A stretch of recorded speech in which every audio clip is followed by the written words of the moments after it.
Hi friends, today நம்ம பார்க்க போகிறது வந்து சிக்கன் கறி குழம்பு எப்படி வைக்கிறதுன்னு தாங்க பார்க்க போகிறோம். அதுக்கு தேவையான பொருட்கள் இதெல்லாம் தாங்க.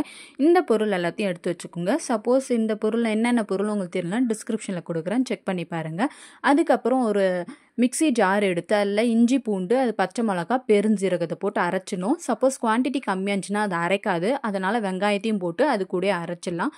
பேனில் எண்ணெய் ஊற்றி பட்டை, லவங்கம், ஏலக்காய் இது எல்லாத்தையும் போட்டுணுங்க. அந்த பூ ஒன்று இருக்கும், அதையுமே போட்டுக்கோங்க. அதுக்கப்புறம் கருவேப்பிலை, கொத்தமல்லி போட்டு வதக்கிட்டு, அதுக்கப்புறம் அரைச்சி வச்சுருக்க விழுது எடுத்து இதில் கொட்டி நீங்கள் வந்து வதக்கி விட வேண்டியதுதான். அதுக்கப்புறம் உப்பு தேவையான அளவு போட்டுக்கணும். அப்புறம் மஞ்சத்தூள் போட்டுக்க வேண்டாங்க. மஞ்சத்தூள் போட்டு நல்லா கிண்டி விட்டு கிளறுங்க. உப்பு போட்டால் தான் நமக்கு சீக்கிரமாக வந்து வதங்கும். அதுக்கப்புறம் தக்காளி எடுத்து தக்காளியும் அரைச்சி அதிலே ஊற்றிக்கோங்க.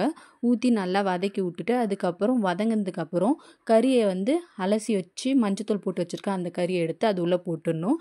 அதுக்கப்புறம் கறியும் கொஞ்சம் அது கூட மிக்ஸ் ஆனதுக்கப்புறம் நல்லா வதங்கினதுக்கப்புறம் மசாலா ஐட்டம்ஸ்லாம் இப்போ ஆட் பண்ண வேண்டாம். கரம் மசாலா ஒரு 1/4 டீஸ்பூன் போட்டிருக்கேன். எனக்கு அளவு தெரியுன்றனால நான் அப்படியே கொட்டியிருக்கேன்.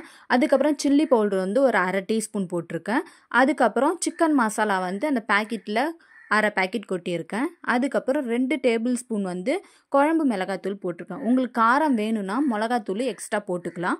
நல்லா போட்டு நல்லா கிண்டிக்கிட்டே இருக்கணுங்க. நல்லா கிண்ட மட்டும்தான் அதோட டேஸ்ட் வந்து சூப்பராக இருக்கும். நான் கிண்டிகிட்டே இருக்கும்போதே ஸ்மெல்லுமே சூப்பராக வர ஆரம்பிச்சிச்சு.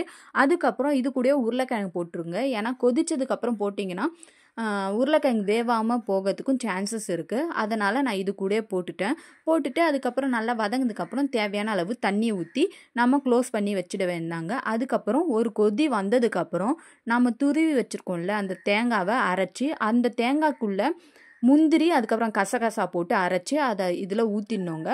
ஊற்றி கொதி வந்ததுக்கப்புறம் தான் ஊற்றணும். அதுக்கப்புறம் நல்லா மிக்ஸ் பண்ணி விட்டுட்டே இருந்தீங்கன்னா ஒரு 10 மினிட்ஸ் கழித்து நம்ம இறக்கி வச்சுருவேன்னா கொஞ்சம் ஹை ஃப்ளேம்லேயே வச்சோன்னா நமக்கு சீக்கிரமாக வந்து அது வந்து கட்டியாக கன்சிஸ்டன்சி கிடச்சிடுங்க. தண்ணியாக இருந்தால் நல்லா இருக்காது. நம்ம கொஞ்சம் கட்டியாக இருக்கும்போது தான் அது வந்து சாப்பாட்டுக்கோ இல்லை தோசை இல்லைனா இட்லி ஊற்றி சாப்பிடும்போது சூப்பராக இருக்கும். இது உங்களுக்கு பிடிச்சிருந்துச்சுன்னா ஒரு தடவை ட்ரை பண்ணி பார்த்துட்டு கமெண்ட் பாக்ஸில் கமெண்ட் பண்ணுங்கள். இந்தமாரி இன்ஃபர்மேஷன் வேணும் என்னோட சேனலை சப்ஸ்கிரைப் பண்ணி வச்சுக்கோங்க. தேங்க்யூ ஃபார் வாட்சிங். Bye bye.